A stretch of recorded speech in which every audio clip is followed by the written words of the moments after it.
breathing is fuel. Kalau kita tak cukup nafas, maka lontaran kita pun tidak akan ada cukup tenaga. Hai, bismillahirrahmanirrahim. Assalamualaikum warahmatullahi wabarakatuh. Bertemu kita lagi dalam video tutorial vokal bersama-sama dengan saya Dr. Haris Zubedi. Jadi apa yang kita nak bincang hari ini adalah berkenaan dengan satu tajuk yang semua orang duk bercakap. Okay? Bila anda dengar tentang vokal, benda yang pertama terlintas dalam kepala anda, saya pasti adalah tentang pernafasan. Betul tak? So, itulah tajuk yang kita akan bincang kepada hari inilah, iaitu tentang pernafasan. Dan insya-Allah video ni akan jadi satu video masterclass ataupun the ultimate video yang anda akan rujuk. Sebab dalam video ini insya-Allah saya akan cover semua sekali benda yang anda patut tahu berkenaan dengan pernafasan. Tapi saya kena disclaimer dulu. Bila kita sebut tentang tajuk pernafasan, memang ada sangat banyak konten ataupun kaedah pengajaran ataupun pedagogi, whatever you want to call it, yang anda boleh jumpa dekat luar sana yang membincangkan tentang pernafasan ni. Okay? Anda tengok konten ni daripada cikgu sekian-sekian, dia akan ajar dengan cara sekian-sekian.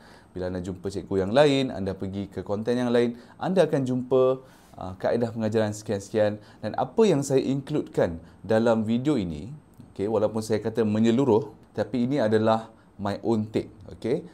Kefahaman saya sendiri, apa yang saya belajar dengan guru-guru vokal saya, dan insya-Allah memadai untuk anda gunakan untuk teknik lontaran suara anda. Okey. So, sebelum kita pergi jauh, kita akan tengok dulu apakah kepentingannya. Kenapa kita nak belajar pernafasan? Okey. So, yang pertama sekali, kita nak menghasilkan efficient phonation. Okey. Mungkin ada di antara anda yang pernah tahu dan juga pernah hadam video-video daripada saya di mana saya ceritakan tentang modes of phonation. Modes of phonation adalah kualiti penyuaraan yang berbeza-beza, mode-mode yang berbeza-beza ataupun channel yang berbeza-beza yang kita boleh hasilkan sebagai seorang manusia. Okay? Jadi ada 5 jenis phonation yang kita boleh hasilkan. Yang pertama adalah breathy phonation, iaitu suara berangin. Okay? Suara berangin. Yang kedua, at the other side adalah suara tekan ataupun press phonation. Bunyinya macam kita nak angkat benda berat, kan? Press phonation. Di antara breathy dan juga press phonation adalah neutral ataupun speech phonation. Hai, Assalamualaikum. Macam saya cakap sekarang ni lah, lebih kurang. Okey, di mana aliran udara dan juga kadar penutupan pada vocal cord ataupun pita suara kita adalah stabil. Okey, tak terlalu banyak udara, tidak terlalu banyak penutupan muscle pada vocal cord. Okay? So, bila dia stabil, dia akan menghasilkan satu kualiti pertengahan antara dua-dua ni, which is a neutral phonation. Di antara neutral dan juga breathy, kita ada flow phonation, okay? Yang mana banyak digunakan dalam nyanyian. Okay? Flow. Hai. Suara yang lebih berangin sikit, tapi tak terlalu berangin. Sedikit saja berangin. Dan antara neutral dan juga press phonation, kita ada vocal fry. Okay, suara yang macam ni. Right? Bila kita dengar fry satu-satu tu. So, ini adalah kesemua jenis penyuaraan yang kita boleh buat. Dan kenapa kita nak belajar pernafasan? Sebab kita nak ada kebolehan untuk manage udara, aliran udara yang melalui vocal cord kita supaya kita boleh hasilkan jenis-jenis penyuaraan yang sesuai dengan penggunaan yang kita nak gunakan. Sama ada untuk kita nyanyi, sama ada untuk kita mungkin tarik high note even, okay? Especially bila anda nak tarik high note, anda perlukan airflow management yang bertepatan dengan requirement vocal cord anda pada waktu tersebut. Dan of course juga in long phrases ataupun nyanyian lirik yang panjang, ataupun even kalau anda baca Al-Quran, kan, qari-qari itu utamanya yang baca ayat-ayat yang panjang, dia perlu manage airflow tersebut, okay, supaya tak terlalu banyak udara yang keluar. Jadi dia perlu ada pernafasan yang baik untuk memastikan whatever udara yang ada dalam paru-paru dia boleh keluarkan dengan perlahan-lahan dan juga menghasilkan projection yang mantap.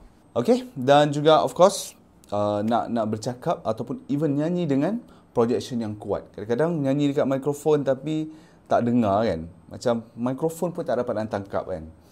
Jadi anda perlu hasilkan a more efficient phonation supaya udara yang keluar tu dapat dikompres dengan betul dan menghasilkan gelombang yang betul. Jadi secara asasnya yang anda perlu tahu ada dua jenis pembahagian yang paling utama sekali, iaitu yang paling asas sekali di dalam pernafasan ini, okey, iaitu yang pertama inhalation, menarik nafas, dan juga exhalation, menghembus nafas.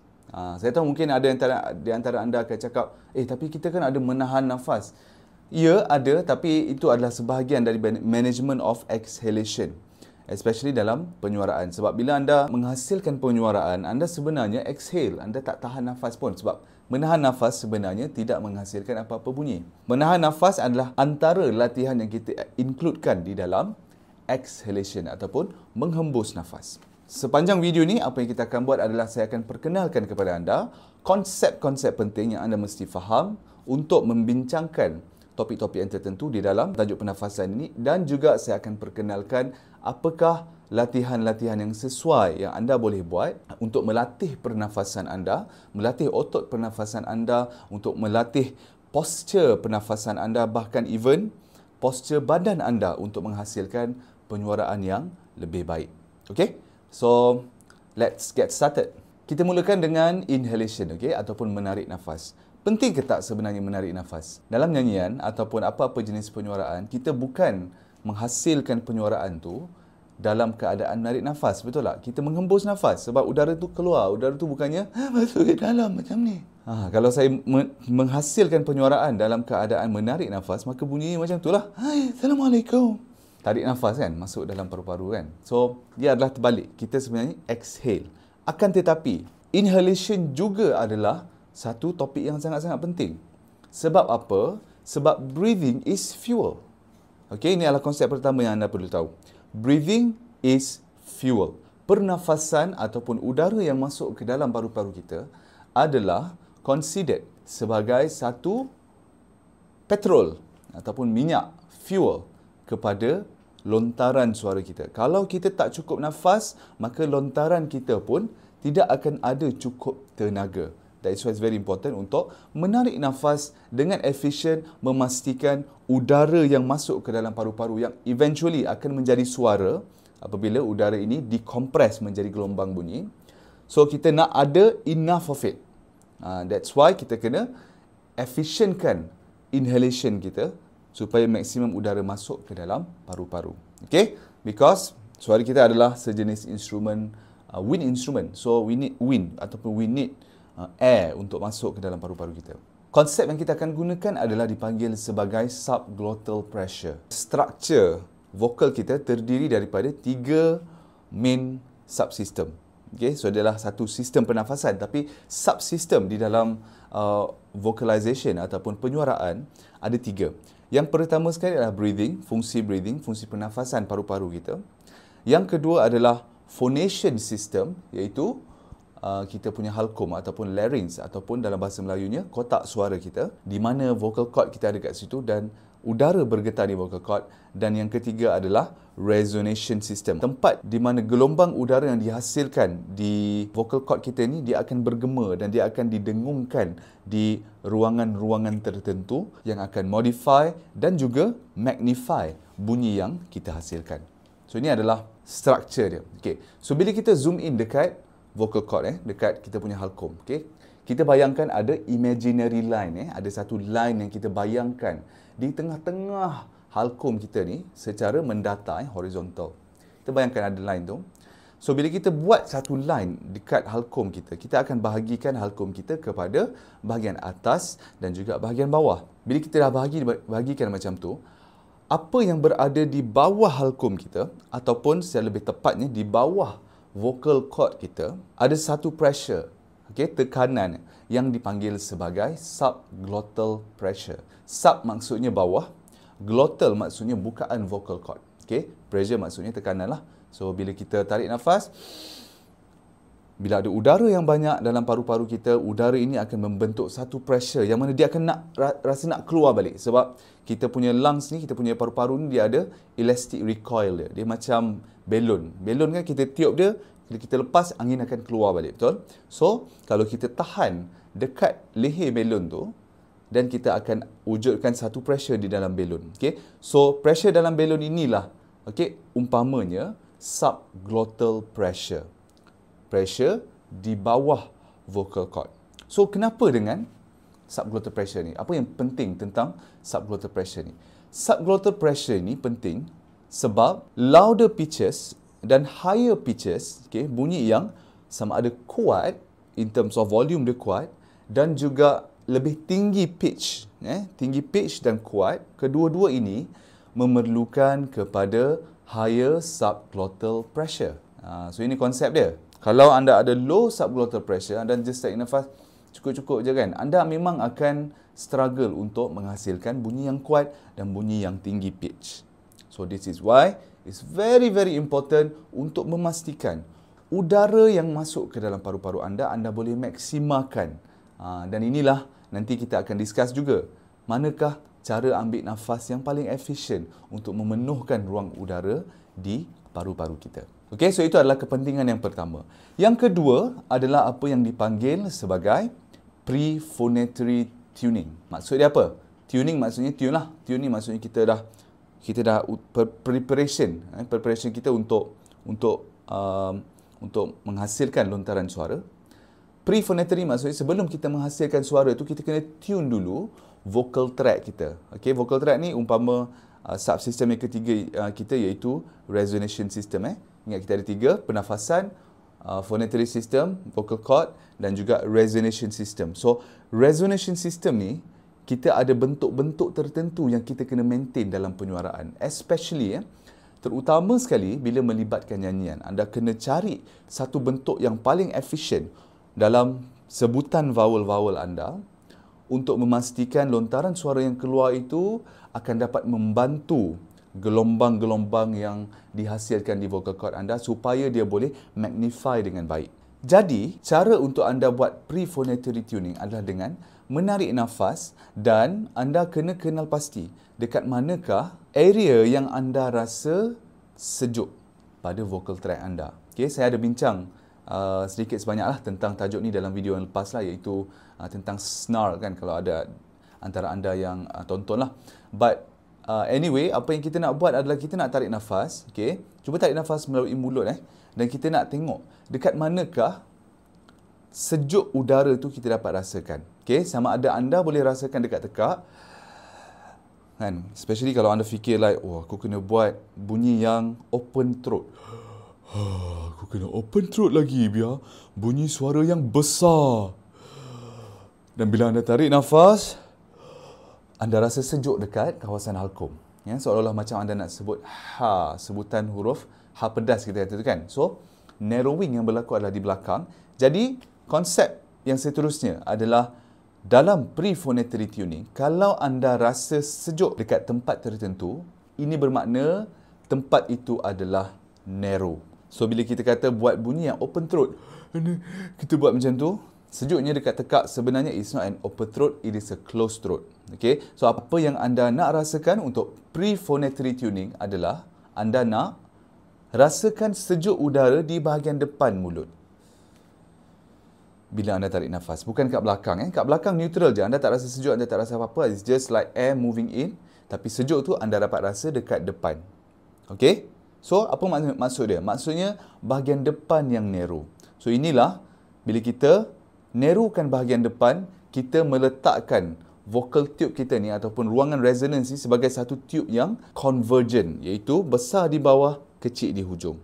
Bentuk inilah satu posture vokal yang paling efisien untuk menghasilkan penyuaraan. Okay, sebab dia akan mewujudkan satu pressure supraglottal. Tadi subglottal kan kita bincangkan. Ini adalah supraglottal pressure yang terhasil daripada convergent posture of the vocal tract yang akan stabilize subglottal pressure tadi. Okay? Andaikan kalau kita ada subglottal pressure yang tinggi, kita nak ada juga supraglottal pressure yang kita boleh naikkan pressure dia supaya dia boleh stabilize pressure di bawah, and so that vocal cord kita boleh berfungsi dengan baik dan juga lebih efisien.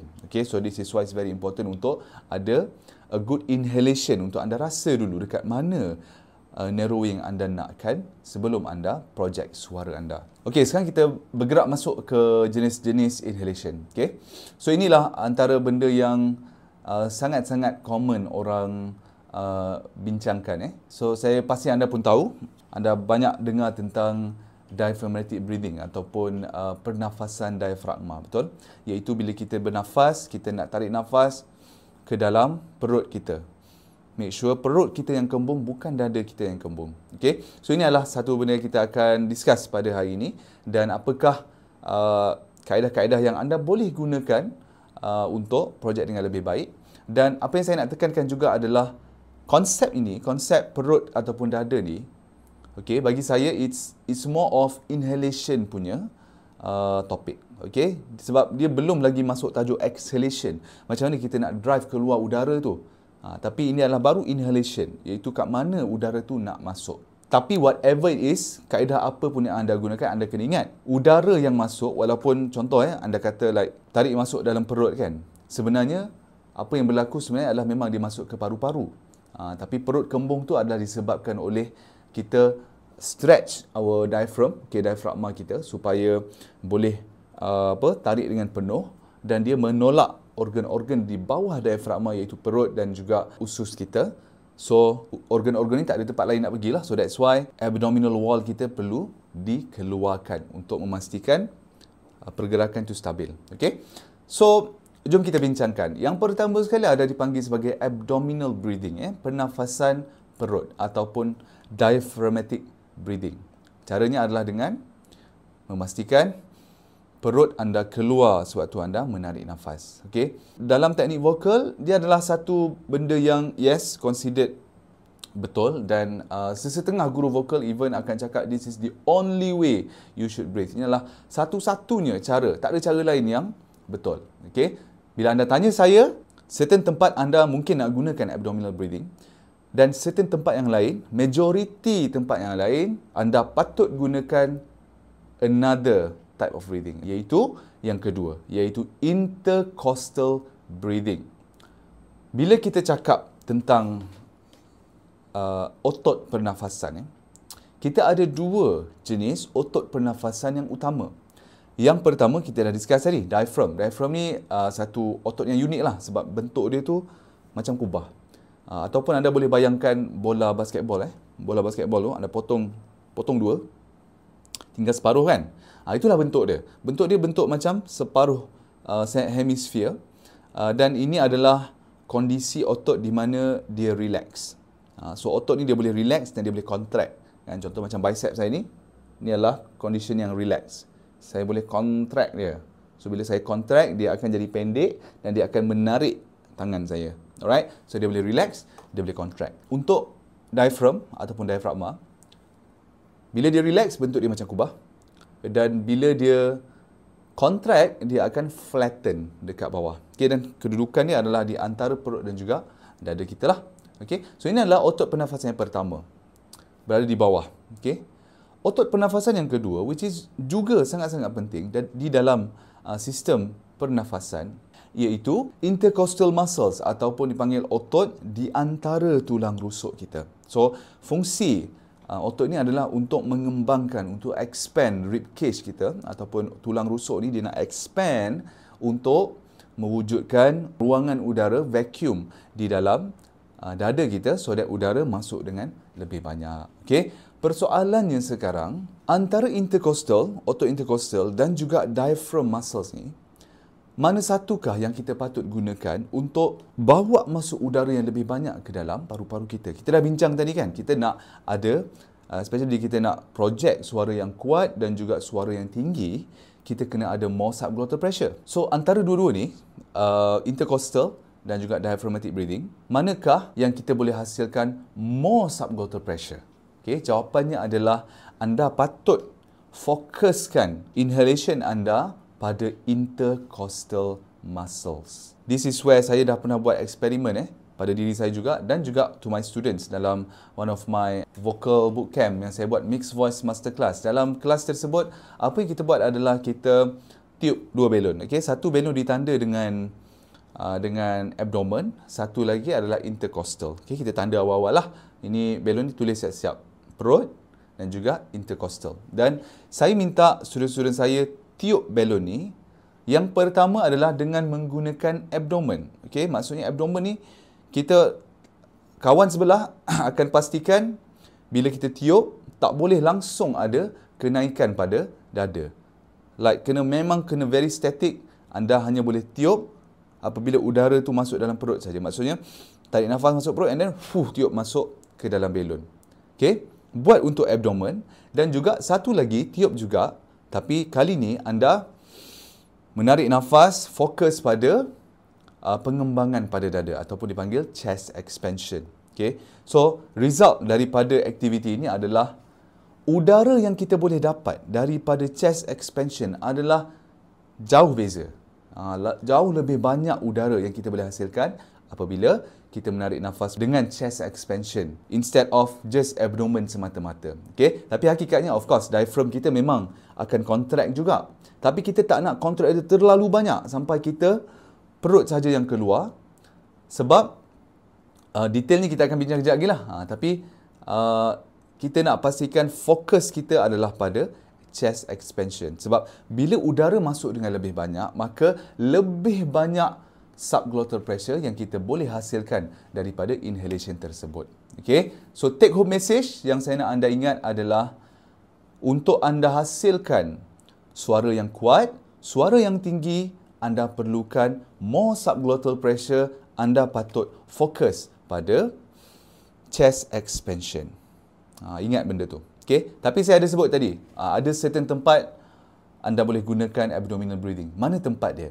Tempat ni adalah kalau anda ada part-part nyanyian yang laju, ataupun anda perlu tarik nafas dengan laju, ataupun anda buat latihan-latihan vokal yang mana pace-nya laju, anda perlu tarik nafas dengan cepat, anda boleh buat apa yang dinamakan sebagai splat breath. Bila anda menarik nafas, anda just relaxkan abdomen anda supaya, inilah yang saya kata, udara kita seakan-akan masuk ke perut. Perut kita akan keluar dan kita akan dapat menarik nafas dengan laju dengan kaedah ni. Okay? So, bila saya kata tadi tentang subglottal pressure, kita dah discuss tentang like suara yang kuat dan suara yang tinggi. Andai kata anda ada phrase yang anda nak nyanyikan secara chill je kan, yang secara like tak perlu kuat-kuat, tak perlu pun ada project dengan high pitch, maka adakah anda perlukan high subglottal pressure? Jawapannya tidak. Jadi pernafasan ni bergantung kepada kualiti dan juga cara lontaran suara kita, bergantung kepada lagu, bergantung kepada energi yang kita nak hasilkan. Okay, kalau anda perlu energi yang kuat, maka anda perlu optimize apa yang kita dah bincang tadi. Kalau anda tak perlu pun bagi that kind of energy, then doesn't really matter, kan? Whatever that works. Sebab itulah saya nak minta dengan anda, jangan terlalu duk fikir sangat pasal pernafasan ni. Okay? Aim yang kita nak dalam vocal training adalah anda latih supaya anda dah tak perlu fikir dah. Kalau anda latih sampai anda terfikir-fikir nak nyanyi, duduk fikir betul ke tak berdiri, betul ke tak tu, betul ke tak ni, maka it defeats the point lah. What's the point? Anda nak nyanyi dengan lebih sedap supaya anda boleh feel more. Tapi anda belajar vokal menyebabkan anda lebih keliru dan lebih terlalu self-aware, menyebabkan anda terlalu technical dan eventually tidak membantu pun nyanyian anda. Right? So, anda nak semua benda ni berlaku secara natural. Okay? Itulah dua jenis pernafasan, abdomen dengan intercostal breathing. Ada satu lagi jenis breathing yang mana ramai orang biasanya keliru. Dia kata jangan bernafas dengan dada, jangan bernafas dengan dada. Padahal tadi saya cakap nafas dengan dada kan, intercostal. Tapi bila kita cakap tentang dada, pernafasan dada, sebenarnya apa yang dimaksudkan adalah clavicular breathing. Okay? Iaitu clavicle ni tulang kita ke atas ni. Okay? Tulang bahu shoulder bone. So, clavicular breathing adalah di mana bila kita tarik nafas, bahu kita yang naik. Ini adalah maksudnya clavicular breathing. So, ini adalah pernafasan yang associated dengan semput. Maksudnya orang-orang yang semput, orang yang ada asma kan.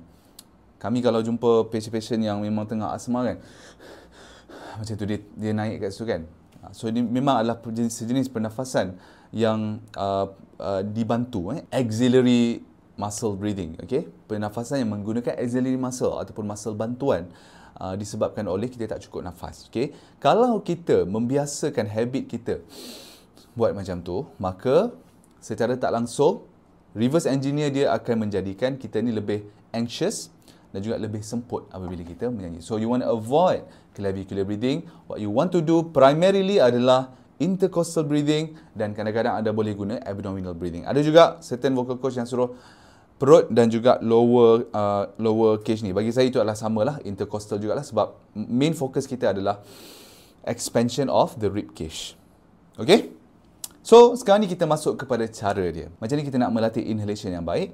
Pertama sekali, of course, kita nak jaga posture kita. So, posture yang saya nakkan adalah tall posture. Okay? Tall posture ni maksudnya kalau anda letakkan badan anda hampir dengan dinding, okay, anda membelakangi dinding, lebih kurang seinci lah kaki anda tu, lebih kurang seinci daripada dinding, dan anda undur ke belakang, anda akan dapati bahawa bahu anda dan juga bump anda, iaitu punggung anda akan kena pada dinding secara serentak. Ini adalah postur yang paling bagus. Kalau anda rasa punggung anda kena dulu, maksudnya anda membongkok. Kalau anda rasa bahu anda kena dulu, baru punggung kena, maka maksudnya anda macam ke belakang sikit. Okay? Especially kalau orang yang rendah lah, dia selalu nak tengok atas kan. Orang yang tinggi kebiasaan akan membongkok sikit. So anda nak make sure bila anda buat duduk membelakangi dinding dan anda menyandar ke dinding, bahu dan juga punggung anda kena secara serentak pada dinding. Itu adalah yang pertama. Yang kedua, apa yang anda nak buat adalah anda nak bayangkan ada satu tali dekat atas kepala anda yang menarik anda ke atas. Okay? So ini adalah juga tall posture. Tarik. Anda bayangkan ada satu tali ni macam tali puppet kan. Macam anda ni adalah sejenis puppet yang ada tali pegang ke atas. So tali tu akan tarik ke atas kan. So anda tiba-tiba akan rasa macam tinggi pula rasa kan. Tak pernah rasa setinggi ni. So ini adalah pos yang anda nak kekalkan, dan inilah satu pos yang align untuk badan anda dan untuk expand your rib cage supaya anda boleh tarik nafas dengan lebih efisien. Okay? Untuk exhalation, ada posturnya juga, kita akan discuss dalam topik exhalation nantilah. Okay? So apa yang anda nak buat adalah saya nak tunjukkan dulu latihan untuk anda dapatkan awareness tentang intercostal breathing. Okay? Anda dah faham dah? Okay. Anda nak fokus pada intercostal, bukan perut. Tapi macam mana nak rasa? Perut tahulah dia jadi kembung kan?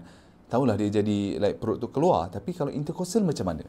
Caranya adalah anda buat resistance breath. Resistance breath ni maksudnya anda letak tangan dekat depan mulut, hembus dulu, kemudian anda nak tarik balik nafas melalui mulut. Okey? Apa yang berlaku adalah anda meletakkan satu resistance dekat mulut anda, dan bila anda sedut macam tu, anda akan memaksa muscle ataupun otot pernafasan anda untuk bekerja dengan lebih kuat. Sebab apa kena kerja lebih kuat? Sebab ada resistance lah. Contoh kalau saya nak flex saya punya tangan kan, buat macam ni tak ada resistance, saya tak rasa sangat pun. Tapi kalau saya letak benda yang berat dekat tangan saya, maka baru saya rasa, kat sini rasa dia. Right? So that's why kita nak letakkan satu resistance dekat mulut. So bila anda buat macam tu, saya nak anda cuba aware dengan muscle dekat dada anda, especially kat bahagian tepi ni. Apa yang anda boleh buat juga adalah anda boleh letakkan tangan dekat sisi anda, dekat dada sisi ni, dan juga letak dekat perut. Okay? Dan anda buat macam tu. Tengok apa yang berlaku. Okay? Anda akan rasakan rib cage anda mengembang. Okay? Some of you mungkin akan rasa perut keluar. Mungkin. Some of you juga mungkin akan rasa perut flat kat situ je, tak pergi mana-mana. Some of you mungkin akan rasa tarik nafas, perut masuk dalam even. That's why saya kata, saya tak kata intercostal muscle ni perut mesti ke mana. Saya kata fokus pada intercostal ataupun pengembangan pada rib cage. Perut mungkin berbeza ikut orang. Ada yang rasa perut tu keluar, ada yang rasa perut ke dalam, ada yang rasa perut tu flat. Okay? It depends. Fokus anda adalah pada rib cage. Okay? So this is the resistance breath untuk melatih intercostal muscle inhalation. ataupun just awareness lah. Sebab kadang-kadang benda-benda ni kita dah terbiasa bernafas dengan a certain posture, habit-habit yang tertentu, maka kita perlu latih balik awareness untuk cara yang baru. Okay? So bila anda dah tarik nafas dan penuh dan udara dah penuh dekat dada anda, apa yang anda boleh try buat adalah anda just nyanyikan saja apa-apa phrase. Anda akan rasakan it is much more easier untuk anda project suara anda dengan keadaan macam ni. When the world falls apart, when your faith claims your heart. It's very easy. Rather than perut, when the world falls apart. Saya rasa macam restricted in a way. Rasa macam ada benda yang kepit bila saya nafas mata-mata dengan perut saya saja. Sebab udara tu tak cukup. Okay?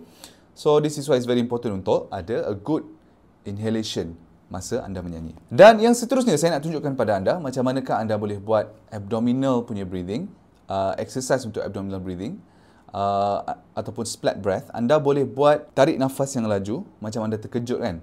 Okey, tapi tak nak dada naik. Tak nak macam tu. Saya nak anda buat macam terkejut tapi perut anda yang keluar. Macam tu. Okey, and then anda buat secara laju dan dia akan jadi latihan panting. Okey, panting ni adalah macam ni. Anda tarik nafas dan hembus, tarik nafas, tarik hembus, tarik hembus, tarik hembus. So, dia seolah macam bunyi anjing lah. Anjing yang kan, anjing yang keluarkan lidah dia kan. Ataupun orang yang penat. Tapi still kita tak nak gunakan clavicle, kita nak perut kita yang keluar masuk secara laju. Ini akan dapat membantu vibrato anda dan juga response time anda bila anda menyanyikan lagu-lagu yang ada melodi, pertukaran melodi yang laju. Okay? So, apa anda boleh buat adalah bila anda dah biasakan panting, anda boleh buat vibrato. Anda cuba just hasilkan satu bunyi pada satu note sahaja.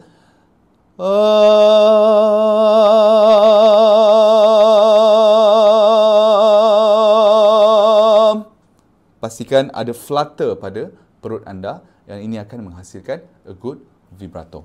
Okay? So, itu adalah topik inhalation. Kita akan terus masuk pada topik exhalation. Jom kita pergi. Okay, kita bincang dulu kenapa penting untuk kita exhale dengan baik.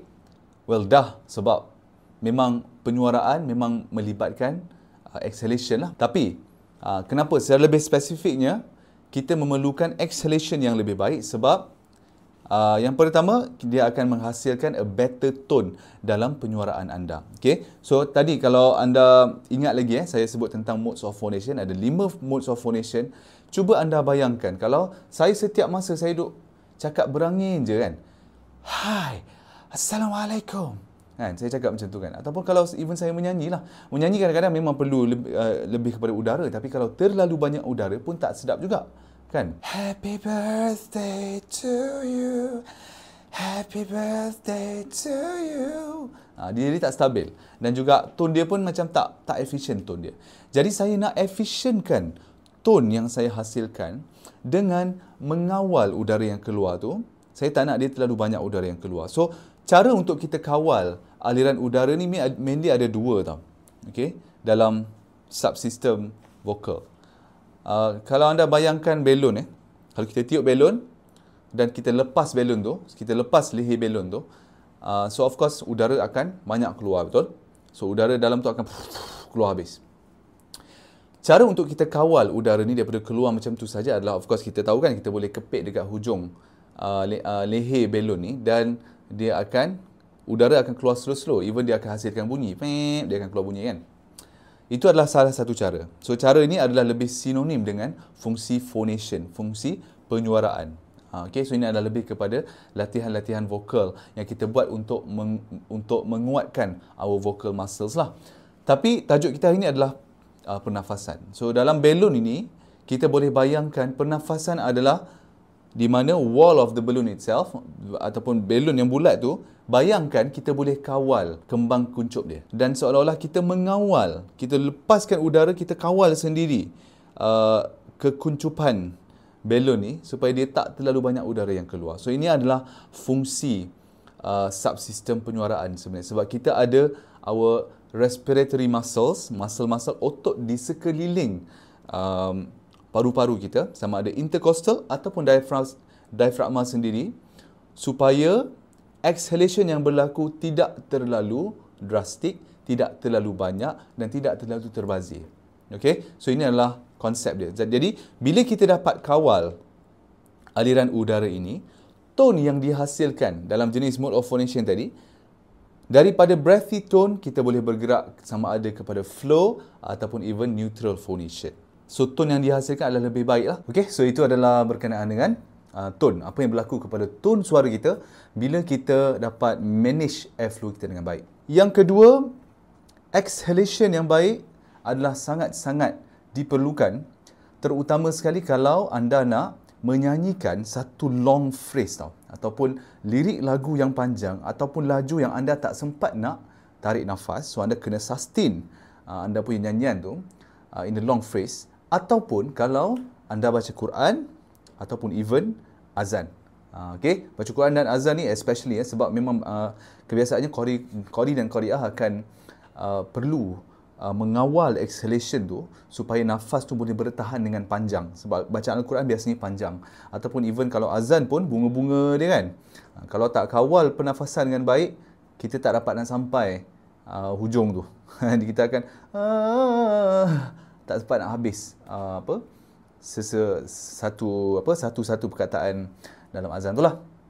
Okay, so that is why it's very important untuk kita ada posture yang baik dan juga mengawal flow pernafasan kita di samping membina kekuatan pada vocal cord kita supaya udara yang ada tidak terbazir begitu sahaja. Okay, dan last but not least adalah anda perlu untuk melatih pernafasan exhalation yang baik untuk support tone anda dengan cara yang lebih baik. Okay, so lebih kurang apa yang kita dah bincang tadi, bila ada terlalu banyak udara, suara kita pun sebenarnya lebih tidak stabil sebenarnya kan. Bayangkan kalau saya nyanyi tadi kan, Happy birthday to you, happy birthday to you, dia jadi tak stabil sebab banyak sangat udara. So macam mana kalau saya boleh tahan sedikit udara tu dengan mempunyai postur yang lebih baik, support yang lebih baik, maka saya boleh bawa suara saya lebih tinggi dan lebih stabil. Happy birthday to you, happy birthday to you. So saya hanya dapat boleh support tone saya apabila saya mempunyai pernafasan management yang lebih baik. Okay? So apakah konsep-konsep yang anda mesti faham untuk tajuk exhalation ataupun menghembus nafas ketika penyuaraan? Yang pertama sekali adalah satu konsep yang dibincangkan dalam ilmu vokal daripada sudut classical training di Itali, ataupun satu perkataan Italian lah yang dipanggil sebagai appoggio. Okey? Appoggio. Appoggio ni adalah satu term yang merujuk kepada leaning into the sound. Okay? Maksud literalnya adalah leaning, bersandar ataupun menyandar. So dia merujuk kepada kita menyandar pada bunyi tu, menyandar pada tone suara tu, yang mana sebenarnya apa yang dimaksudkan adalah secara lebih teknikalnya, bila kita exhale, kita masih mengekalkan otot inhalation. Okay? So nampak ada macam a bit of a trick kat sini. Otot intercostal muscle kita, okay, ada dua sebenarnya. Ada dua jenis. Satu internal intercostal dan satu lagi external intercostal. Satu dekat dalam, satu dekat luar. Okay? External intercostal adalah untuk kita tarik nafas. Fungsi dia akan expand ribcage kita. Dan satu lagi internal intercostal adalah untuk kita kempiskan balik pengembangan dada tu supaya udara boleh keluar. Okay? So kalau anda belajar anatomi, muscle ni biasanya muscle badan kita ni dia berfungsi secara antagonistik. Sebagai contoh, kalau saya ada bicep saya kat sini, okay, anda tahu ada tricep juga kan? So kita ada bicep, kita ada tricep. Dan fungsi muscle ni dua je, sama ada dia contract ataupun dia relax. Kalaulah saya katakan bicep saya ni nak contract untuk tarik tangan saya, tricep muscle mesti relax. Okey? Dan begitu juga kalau saya nak luruskan balik tangan, tricep muscle saya akan contract dan bicep akan relax. Dia akan manjang balik. Okey? So dia berfungsi secara antagonistik. Begitu juga dengan pernafasan. External intercostal berfungsi untuk kita tarik nafas dan internal intercostal untuk kita hembus nafas. Alright? Dan diafragma satu muscle sajalah, dan fungsi dia sama ada dia contract, bila dia flatten dia contract, dan bila dia relax dia akan naik ke atas semula. Untuk apogeo ni ataupun leaning into the sound ni, apa yang kita nak buat dalam penyuaraan adalah sewaktu kita menyuarakan bunyi, kita nak pastikan walaupun kita sedang exhale, kita nak memastikan otot inhalation kita masih lagi aktif, ataupun dalam erti kata yang lain, otot inhalation ni dia akan resist otot exhalation, seolah-olah macam main tarik tali. Dia macam main tarik tali antara otot inhalation dan juga otot exhalation. So, antara cara yang mudah untuk anda dapat rasakan apogeo ni adalah dengan memastikan kedudukan badan anda adalah berada dalam kedudukan inhalation. Okay? So, dalam inhalation, apa yang berlaku adalah rib cage kita naik, kan? Rib cage kita mengembang. Okay? Dan kita akan boleh mimik benda ni apabila kita meletakkan tangan dekat atas macam ni. Okay? Lebih kurang macam kalau kita main senam aerobik, kita pergi senam aerobik, kan? Kita kata tarik nafas. Kan? Kenapa kita naik atas macam tu? Sebab kita nak kembangkan dada. Right? So, ini adalah posture inhalation. So, sekarang dalam penyuaraan, apa yang anda boleh buat adalah ketika anda berlatih menyanyi ataupun dalam latihan vokal dan sebagainya, anda boleh kekalkan tangan anda macam ni. Okay? Sama ada atas ataupun dekat tepi. Dua-dua boleh. Okay? Bergantung mana yang lebih anda selesa lah. Okay? So, macam untuk saya lebih selesa letak atas macam ni. So, saya akan dapat rasa posture badan saya memang tegap dan dada saya kembang. Okay? Dan saya nak pastikan sewaktu saya menghembus nafas untuk mengeluarkan suara, saya kekal dalam keadaan ini sebab ia akan bantu saya untuk resist exhalation muscle tu supaya kita punya pernafasan tu boleh dikawal dengan lebih baik. Okay? So, itu adalah konsep apogeo. Seterusnya adalah satu konsep yang kedua, yang untuk exhalation ni. Satu konsep yang agak advance juga sebenarnya, tapi saya nak juga mention dekat sini supaya anda semua faham, okay, kenapa saya memperjuangkan sesetengah kaedah pernafasan. Konsepnya adalah chest wall and abdominal wall are polar opposites. Okay, so konsep ni diambil daripada buku Respiratory Functions in Singing, tulisan Thomas J. Hickson. So ini buku ni diperkenalkan oleh vocal coach saya sendirilah. Okay, so dia kata apa? Dalam buku ni dia buat kajian tentang macam mana sebenarnya penyanyi-penyanyi menggunakan fungsi pernafasan mereka, dan adalah didapati bahawa chest wall, okay, dada kita ni, dan juga abdominal wall, perut kita, dada dan perut, tengah-tengah ni diafragma. Dua-dua chest wall dengan abdominal wall dia kata polar opposites. Kalaulah saya mengembangkan dada saya, perut ni secara natural akan masuk ke dalam. Okey? Dan begitu juga kalaulah saya kembungkan perut saya, dada saya akan collapse secara natural. Okey? So this is where it becomes interesting.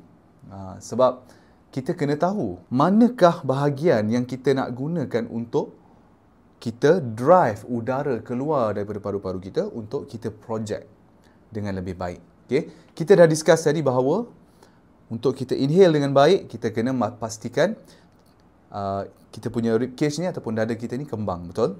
Bila kita nak drive udara ni keluar, kita kena keluarkan daripada dada. Bukannya kita tolak perut kita yang ke dalam untuk mengeluarkan udara tu. Sebab udara tu sebenarnya bukan di perut.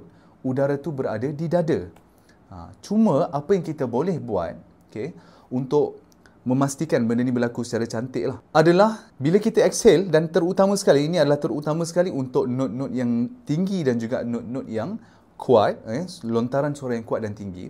Apa yang anda boleh buat adalah anda boleh kembungkan perut anda supaya dada ni akan collapse.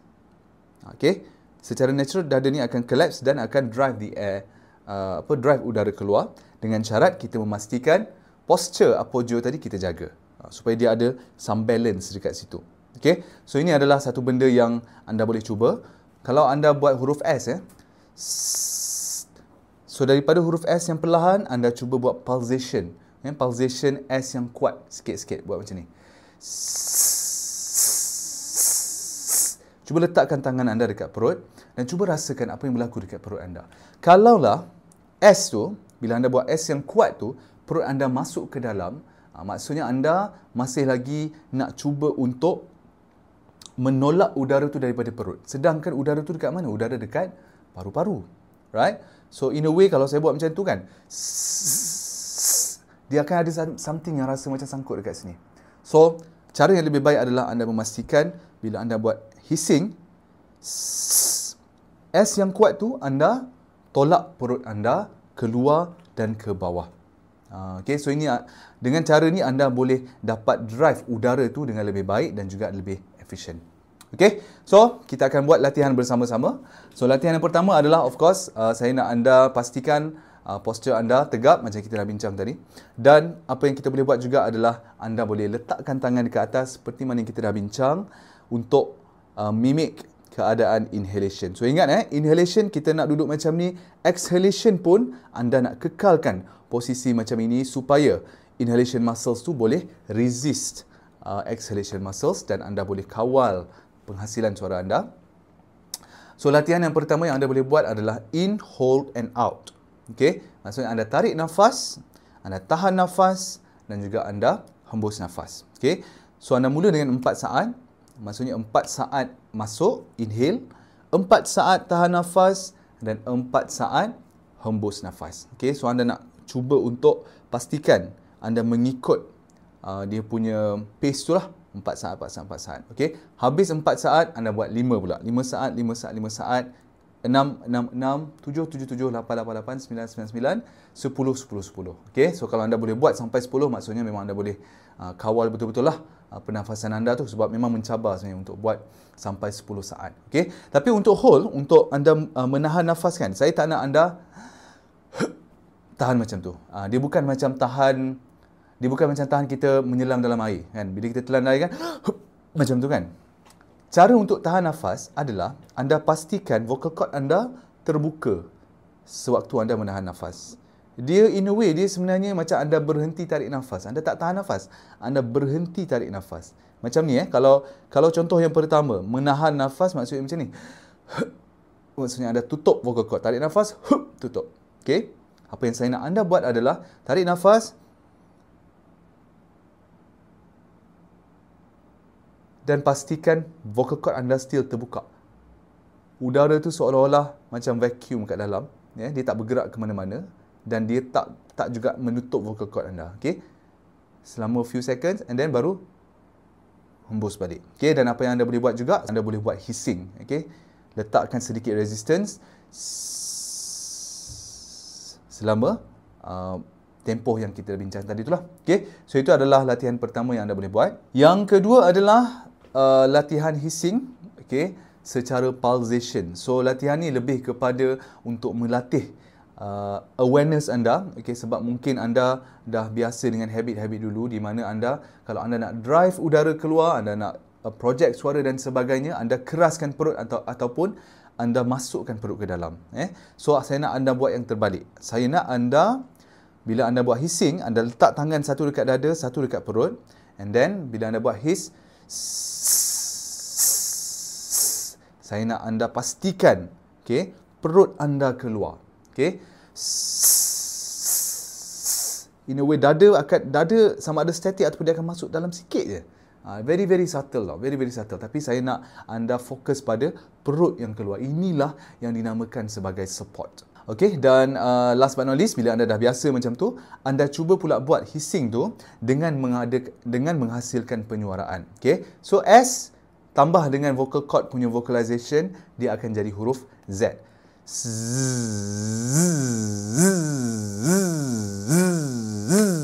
Okay, so anda akan dapat rasakan macam manakah, apakah perasaan dia apabila anda nak project suara dengan lebih kuat ataupun even dengan nada yang lebih tinggi. Okay, so itu adalah latihan-latihan untuk exhalation dan that concludes topik-topik kita untuk pernafasan. Apa yang anda boleh buat selepas daripada anda buat kesemua latihan ini adalah anda boleh cuba untuk menyanyi. Okey, cuba untuk nyanyi dan cuba tengok apakah perbezaan yang anda boleh rasakan dalam nyanyian anda dengan menjaga inhalation anda dan juga dengan menjaga exhalation anda dengan ada support yang lebih baik, dengan posture yang lebih baik, right? Dan cuba tengok kalau anda boleh dapatkan tone yang lebih baik dan anda dapat bertahan dengan phrases yang lebih panjang. Okey, so untuk anda yang nak belajar lebih lagi, okey, untuk pernafasan, penyuaraan, vocal exercises yang lain dan sebagainya, anda boleh join kelas vokal online yang saya kendalikan bersama-sama dengan student saya yang lain. Kita akan buat kelas setiap minggu, dan yang special juga adalah anda dapat akses the vocal gym, di mana anda boleh dapatkan akses latihan-latihan yang saya dah sediakan, yang anda boleh follow piano skills dan sebagainya untuk anda buat latihan setiap hari untuk improve suara anda hari demi hari. Okey, kita jumpa lagi dalam video yang seterusnya. Assalamualaikum warahmatullahi wabarakatuh.